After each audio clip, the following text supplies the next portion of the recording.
Welcome, everyone. Thank you for joining us. It's my pleasure to introduce Phil Frost, our speaker for today.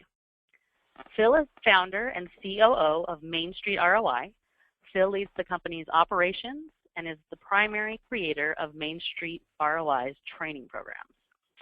Phil is an expert in online advertising, marketing analytics, and sales funnel optimization.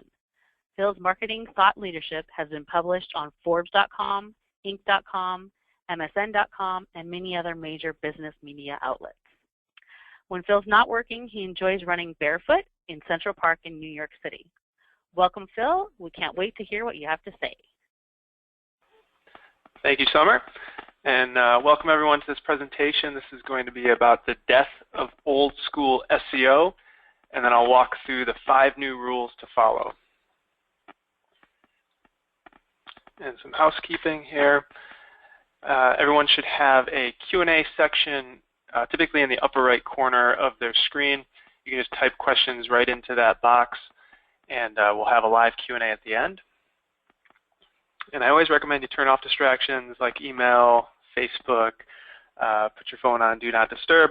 That way you'll get the most out of this presentation and you won't have to watch it again later. And that brings up another good point. I did click record, so this is being recorded, and we'll typically send that out within about 48 hours. All right, here's what we're going to cover today. I'll walk through some important Google updates that you need to understand so that you understand best practices for SEO. I'll walk through 3 old school SEO tactics to avoid. They'll actually get you into trouble with Google. We'll talk about 2 tactics that can actually get you ranked in as little as 30 days. And then I'll walk through the 5 rules you now need to follow, and I'll show you how you can get started today. Now, out of respect for everyone's time, I do want to talk about who this webinar is for. You'll get the most out of this if you already have a website, you provide top quality products and services, want to be recognized as the #1 provider in your industry, want to know what it takes to get ranked #1, and are willing to take action. And then I did put there consistent action, because it is not a one-time marketing tactic. It does take consistent monthly effort to continually rank high in Google. This webinar is not for you if you want to trick Google into giving you the #1 spot. I do hear that all the time, that SEO is all about tricking Google, and it's not. I will show you that it's not in this presentation. And I just mentioned this, it's not a set it and forget it type solution where it's completely hands-off. There is an ongoing component to SEO. Now, Summer did give an intro. Here's a quick overview of who I am and why you should listen to me. Again, my name is Phil Frost. I'm the founder of Main Street ROI, and our business provides digital marketing services as well as training like this webinar today. And to date, we've helped over 2,000 businesses with their digital marketing. And as Summer mentioned, my thought leadership has been featured in Forbes, Inc., Amex, as well as Mashable. And Summer did not mention that I'm also the proud father of these cute kids here. That's my daughter Violet on the right. She's about 3.5 years old. That's chubby Emmett sitting down on my wife's lap, and that's my wife Erin. And as you can see, they have destroyed their room here with all the toys. Okay, so I did promise you a brief history of Google. This will give you a better understanding of how SEO works, and once we talk about the tactics, this will make sense about why certain things work and certain things will actually get you into trouble. So it all started back in the day, long time ago. Most people probably don't even remember this. There was Alta Vista. That was a search engine. And the way that search engine worked was it basically, it was more complicated than this, but to simplify it, it would look at how many times a phrase was mentioned on a page. And if you had that phrase mentioned a lot, then your page would rank high for whenever someone was searching for that particular phrase. So if you wanted to rank for, let's say, New York dentist, you would just put New York dentist on the page, you know, a ton of times, and that would make you rise to the top of the search engine. Because it was so easy, search results were full of spam, and you probably remember that. Then around 1998, Google entered the search market, and they came armed with this pretty ingenious plan to use links from other websites to rank how high they are in the search results. So if you have a website that is getting lots of links from other websites, those are like votes in your favor. If I'm linking to your website, I'm basically voting to say, hey, this is a legitimate website. It deserves to be ranked high in Google. Google will count all of those links, and the websites that have more links naturally rise to the top. So it was a different approach to ranking websites, and Google introduced that whole concept, and because of that, it eliminated a lot of the spam, and Google just naturally became the #1 search engine, and they really haven't looked back since. And it's really important to understand that Google's business model is actually dependent on search ad revenue. If you're not familiar with that, if you go to Google and do some searches, you'll see ads right at the top of the page, and even sometimes at the bottom of the page. That's search ad revenue, and that is the bulk of Google's business. So their business is highly dependent on people searching and clicking on those ads. And if you use a search engine and you're not getting the results that you want to see, then you naturally lose trust in that search engine and you look for something else.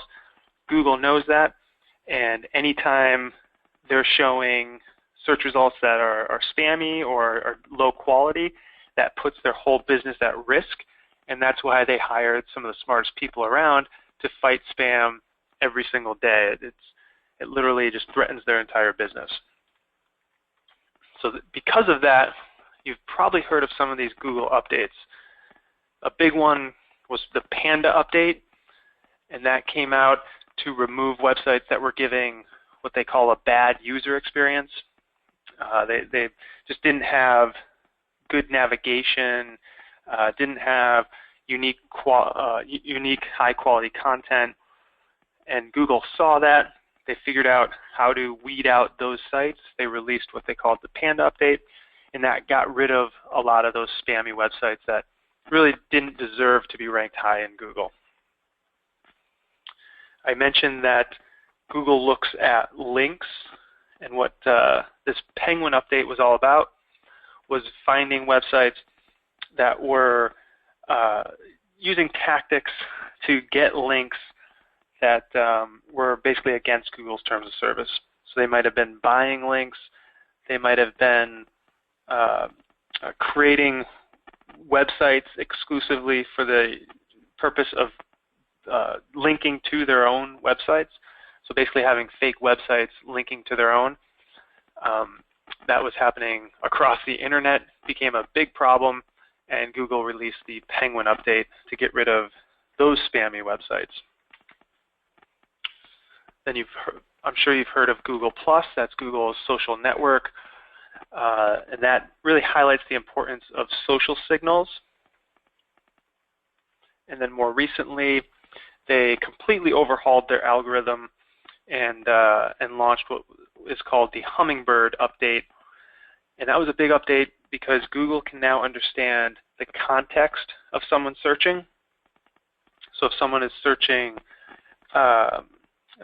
food nearby, they know that Google knows that they should show restaurants, and just nearby they should show restaurants near their actual location. And that sounds easy when you're in a conversation with someone, but remember, Google's algorithm is just a computer program. They have to interpret nearby and then figure out where that person is and show restaurants instead of showing, for example, just food that could be purchased nearby. So they understand the context of someone searching, and Google also understands synonyms, and that's really important when we get into the rules that we need to follow. So those are the important updates, and because of those updates, a lot of these old school tactics no longer work. So I mentioned the Panda update that removed websites that were over-optimized, and that highlights the importance of writing naturally. So you don't want to write exclusively for Google. You may have heard of a term called keyword density. That's actually something that I would not even worry about anymore. It's just more important to write naturally, write for your target audience, and if you're writing about a specific topic, you will naturally incorporate the keyword that you're trying to rank for. You want to try to aim for over 500 words, and for more informational pages, try to get even more, 1,000 words or even more than 1,000 words on the page. And that's because Google is really looking for the most comprehensive, best page to rank in the search results. And you know, articles that or pages that have less than 500 words just naturally don't have as much information on them. Google knows that, and based on research, you'll see that the top ranking pages tend to have more words on them. And this all really comes down to providing valuable information.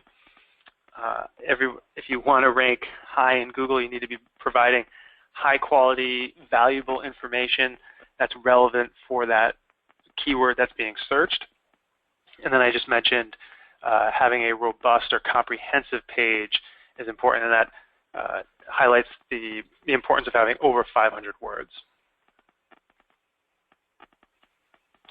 And the next old school tactic you want to avoid is self-created links. And I mentioned how Google's algorithm heavily weights links from other websites to your website.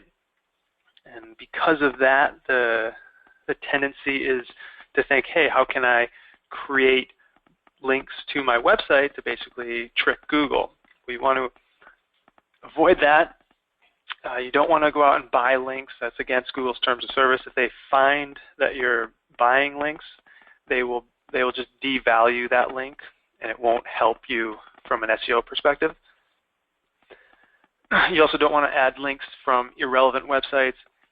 I'll just use the same example. If you're a dentist, you don't want to get, it's not that you don't want to get them, you don't want to waste time getting links from, say, a website in the sport industry.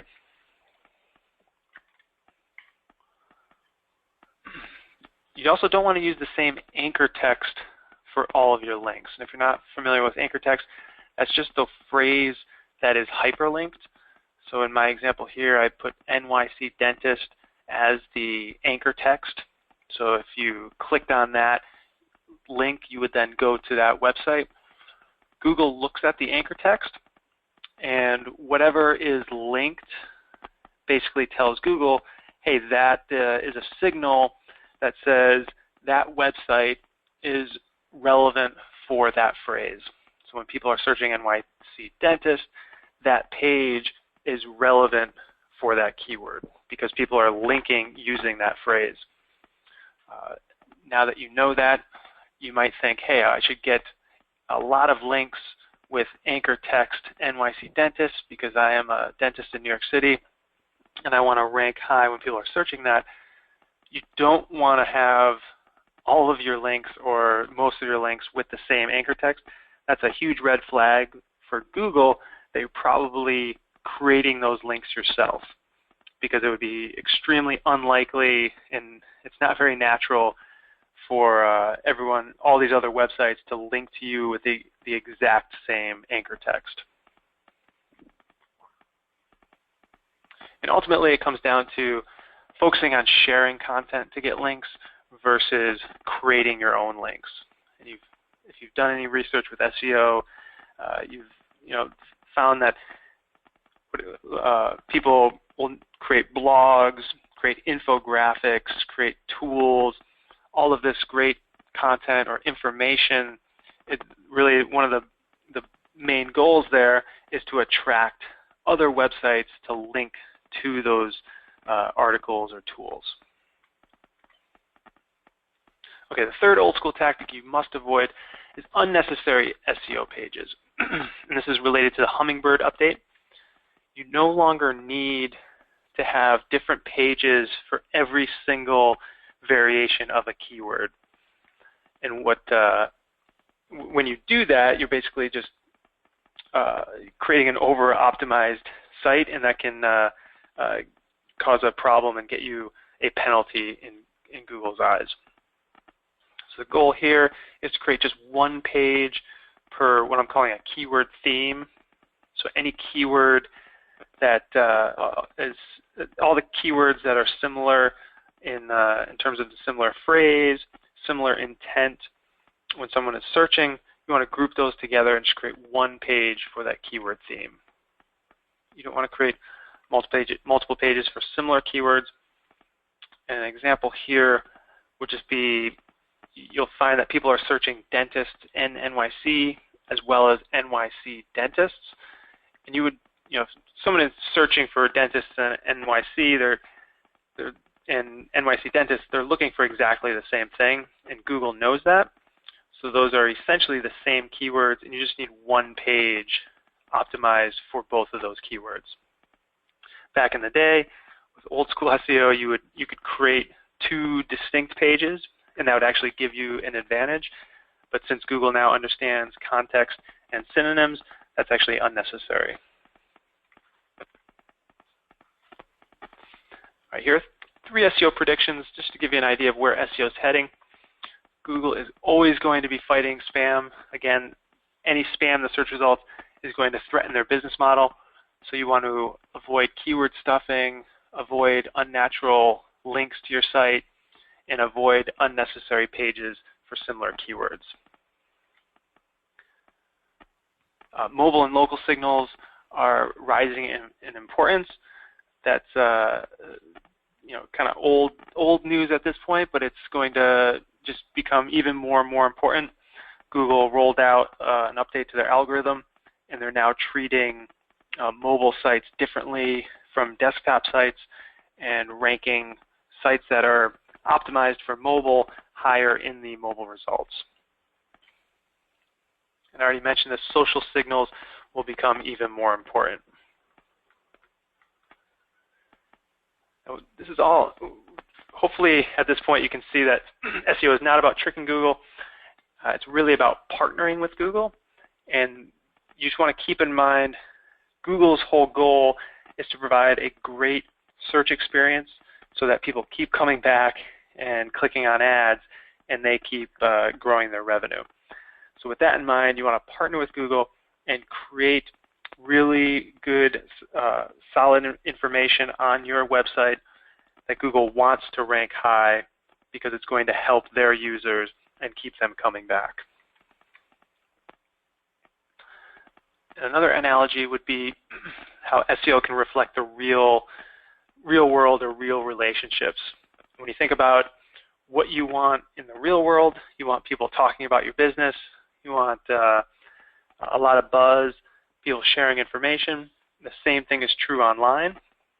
And when we talk about online, people commenting, sharing things on social media, sharing information, linking to your website, and leaving reviews online. This is a great quote from Wayne Gretzky. A good hockey player plays where the puck is. A great hockey player plays where the puck is going to be.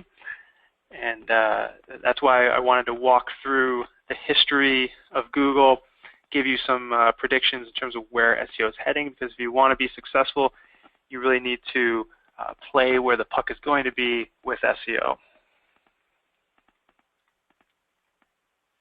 All right, with that background out of the way, let's dive into the 5 rules. The first rule, and we call these the 5 R's. The first R here is research. And with SEO, we're talking about keyword research. And the tool you want to use is called Google's Keyword Planner tool. And you'll find that by literally just go to google.com and search for keyword tool. It should be the first result. And you'll use this tool similar to a thesaurus. You'll type in what you think prospects and customers are typing into Google to find your products and services. Click search, and then Google will show you those keywords that you typed in, as well as additional searches that they know people are searching that are related to what you put into the tool.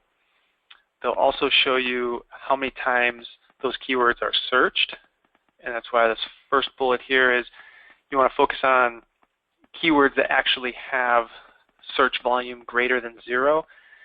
If the tool's telling you there's 0 search volume, that means there's very few people actually searching for that keyword. And if you're ranked number 1, it's not going to do much for your business if no one's actually searching. Second bullet here is to focus on buying intent, and that's another critical search marketing concept, which is buying intent versus research intent. And I have an example here right below, best dentist in NYC versus how to get whiter teeth. It should be pretty obvious that best dentist in NYC has more buying intent, more intent to schedule an appointment with a dentist versus just someone searching how to get whiter teeth. That could be someone just doing research and has no intention of actually scheduling an appointment with a dentist. So you want to focus on the buying intent keywords. There's no tool that tells you which keyword is buying intent versus research. You literally have to go through the keywords and just ask yourself, is this person that's searching this keyword looking to make a purchase? The next question you want to ask is, do you actually deserve to be number 1? So do you actually offer the information that that person is looking for? Do you offer that product or service? If you don't, then that's going to be a huge uphill battle, and you're getting into the realm of just trying to trick Google. So really, you need to be able to answer that question with yes, I deserve to be number 1, and have a page dedicated to that search phrase. Okay, the second R is relevance. So the first step is the keyword research. You want to find all the keywords with buying intent that are relevant for your business. And when we talk about relevance, we're talking about website relevance. This is really marketing 101. You want to match your message on your website to the market. So what are they searching? And then you want to, I already mentioned this, pick one page per target keyword and or keyword theme, as we mentioned before. If in a lot of cases, when you go through step 1 with keyword research, you'll find out that you don't even have a page specifically for the keyword groups that you want to target. So therefore, you'd have to create a new page. And once you have the pages, there are some key elements on those pages you want to edit. You want to edit the title of the page, and in the parentheses there I put the HTML code. So the less than sign, title, and then greater than sign.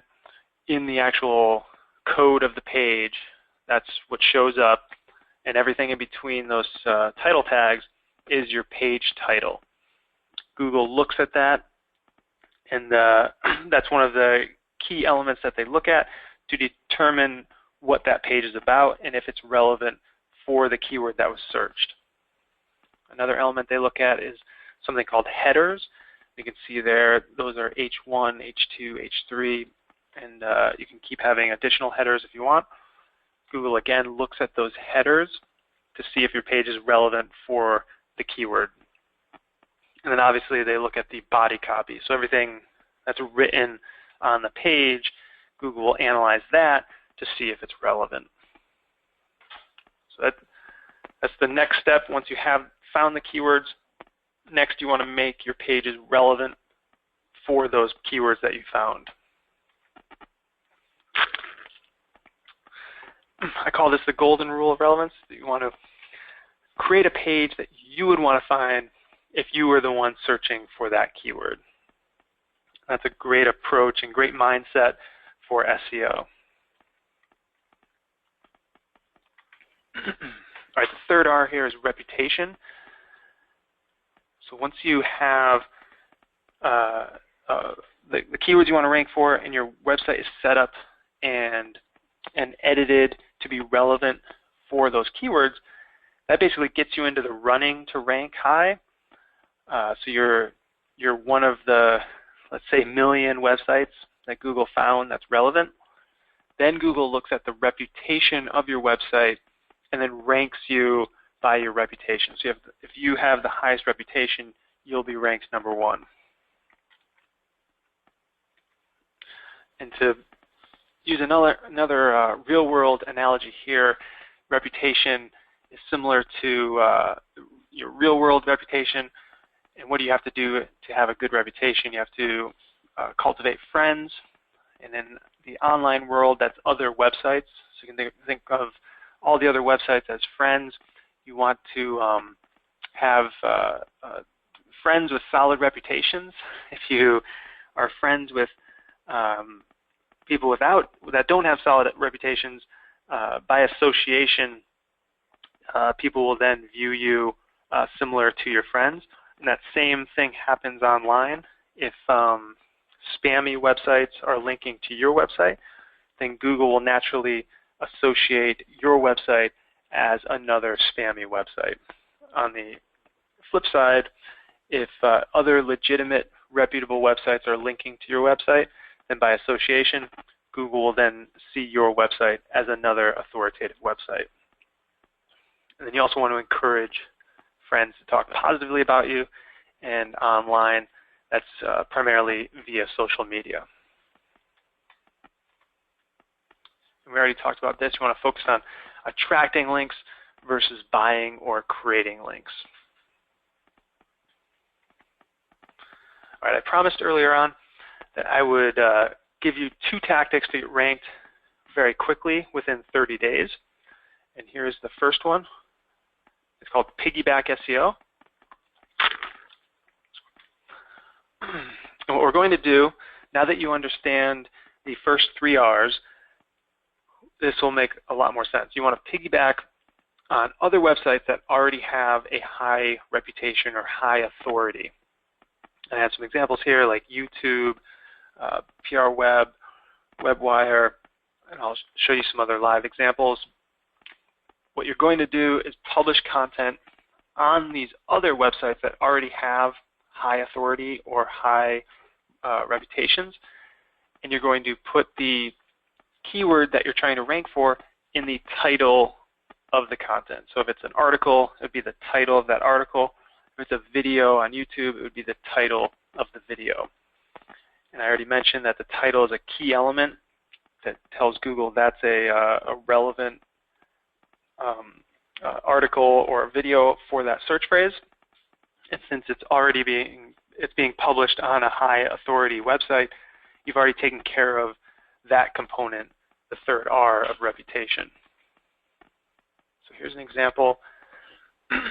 If you search how to create a Google AdWords campaign, you'll see an article that I wrote, how to create a profitable Google AdWords campaign, on the Kissmetrics blog.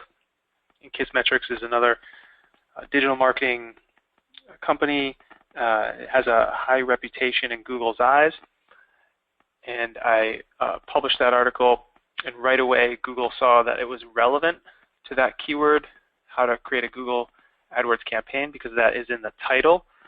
And then since Kissmetrics has a high domain authority or high reputation, Google naturally ranks that very high in the search results. And here's a different search, just Google AdWords campaign. You can see it's ranking number 3 here, just under Google's own websites. Now, technique number 2 is related to local SEO. And specifically, we're talking about Google My Business, or Google Plus Local, or Google Maps. Those are some different names that have gone over the years.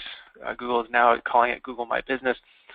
And some stats here, 20% of searches are local, 40% of mobile searches are local, and 97% of consumers search for local businesses.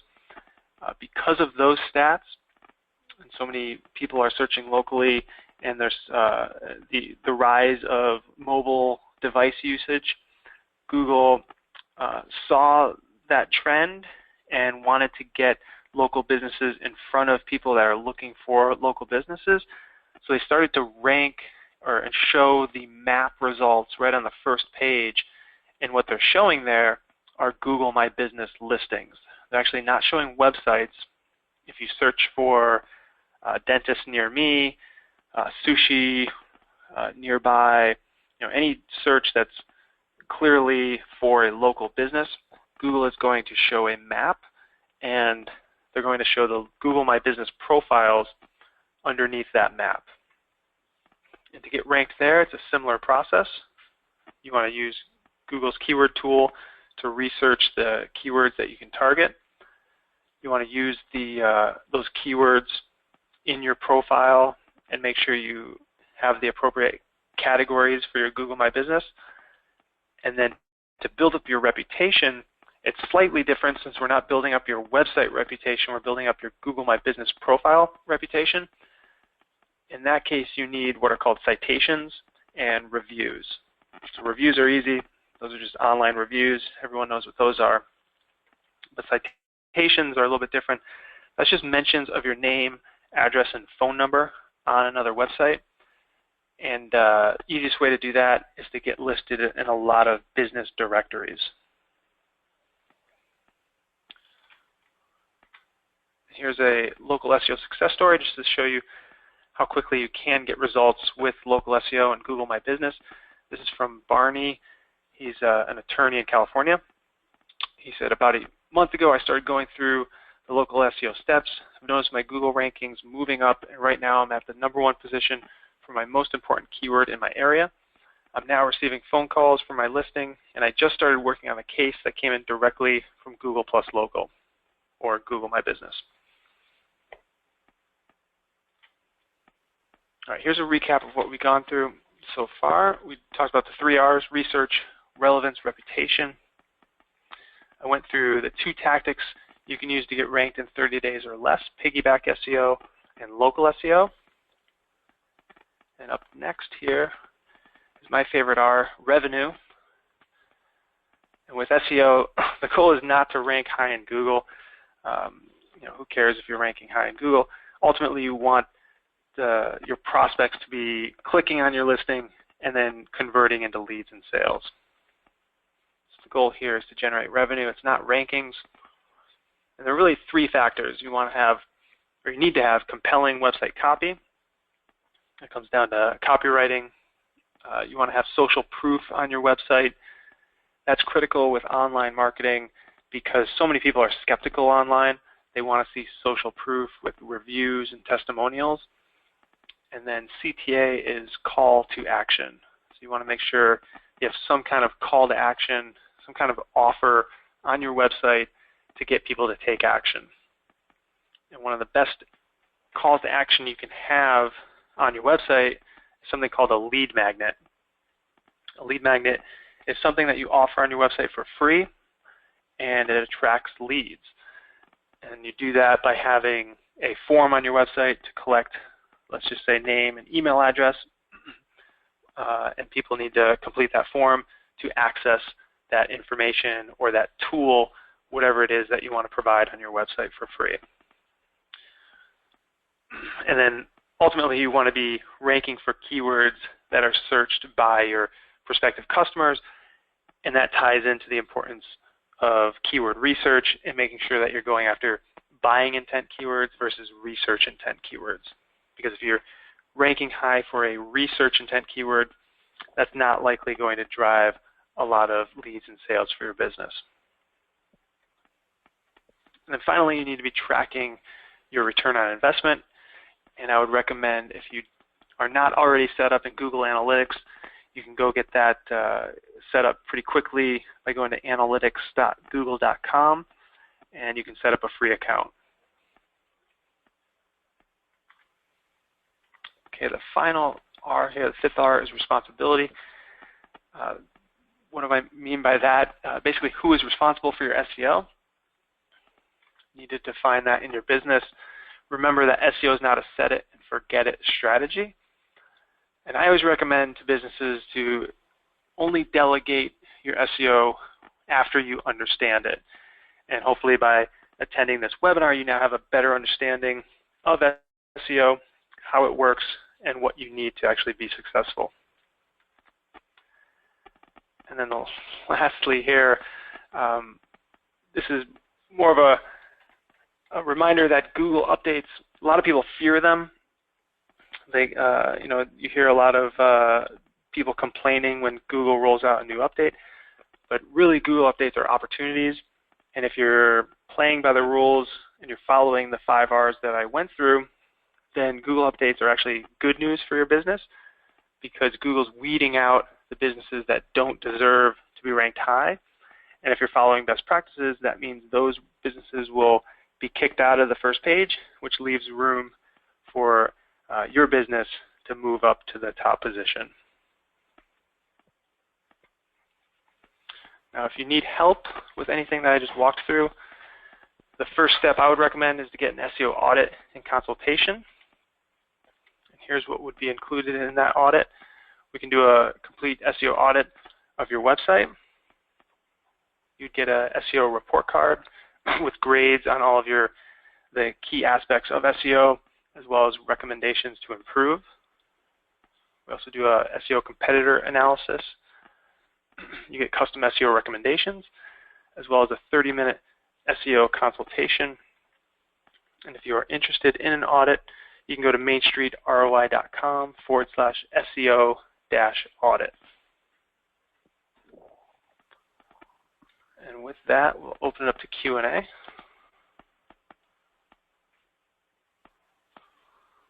Let's see here.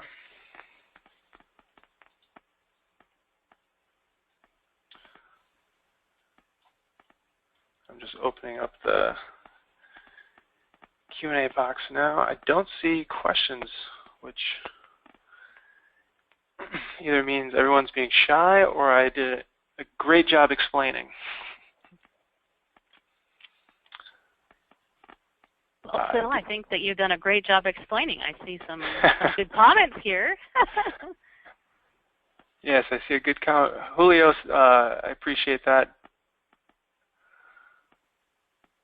And Julio said he does have one question. So if anyone joined late, there is a Q&A box in the upper right-hand corner, should be in the upper right-hand corner of your screen. And you can just type in a question, and Summer will see that and read that question to me. Okay, so we have our question from Julio. How is the process of Piggyback the articles in WebWire, PRWeb, and Kissmetric? All right, so I'm interpreting that question as, so what is the process, or how do you do Piggyback SEO? And I'll just explain that again. So for a lot of businesses, especially if you're starting out and you have a new website, then your domain authority is pretty low. So you don't have a very high reputation in Google's eyes. So what you can do is leverage other websites' reputations, publish an article on another website or publish a video, and Google will see that as relevant for a keyword that you're targeting. And because that other website has a high domain authority or higher reputation, that has a higher likelihood of ranking high in Google. So an example would be, you can do this with YouTube. If you wanted to rank for a keyword, you would do your keyword research, find a keyword that you want to rank for, create a video that is relevant to that keyword, and make sure that keyword is in the title of that video when you publish it to YouTube. And that actually has a high likelihood of ranking high in Google's search results as well as in YouTube's search results. Now, is it a good idea to then embed that video into your website? You can do that as well. And that if you embed it, that will and people go to your website and watch it, that will increase the views on that video. So that is a good idea. And then another example, if you don't have the ability to create videos, would be to find another website. And the example I gave was Kissmetrics. So that would require first some research in your industry to find other well-established businesses that have blogs and are willing to accept guest articles. And then again, do your keyword research, find some keywords that you want to target, write an article, put the keyword in the title, and then see if that other website will publish that article. And that's essentially what we did on that Kissmetrics blog. We asked them if they would publish that article. They did, and because they have such a high reputation, high domain authority, Google's ranking that article very high. Excellent. So Kathy has a question. How do you identify and remove spam links from another business that are attached to yours? There's basically a two-step process. You can use a tool called Open Site Explorer. If you go to just Google Open Site Explorer, or you can go to opensiteexplorer.org, I believe is the name or the URL. In that tool, you would put in your domain name, click search, and that tool will show you the links that you have to your domain. And that would allow you to find some spammy links, if there are any. And that can be the case if you hired an SEO company a while back and they did something a little bit spammy, then that is the case that you probably have some spammy links. And then once you identify them, it is a manual process. You would want to reach out, see if that website will take down the URL. If they will not, or they just never answer your email, then you can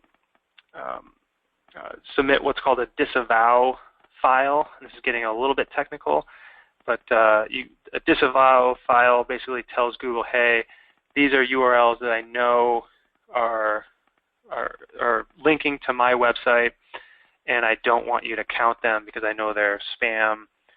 So you tell Google, hey, these are spammy links, that don't count them, and Google reads that file and doesn't count them. Sounds great. I don't see any more questions at the moment. Is there anything that you wanted to mention that you hadn't said before? Well, if you didn't notice, if you want to go grab our SEO checklist, that is at the bottom of the screen, mainstreetroi.com/the-checklist, and that's completely free. That's actually a good example. I mentioned lead magnets are something I would recommend every business add to their website.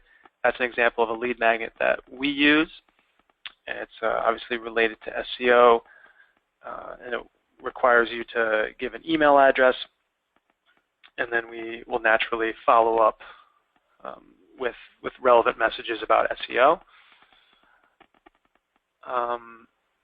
We did get one more question. Julio wants to know, is there any price for the SEO audit?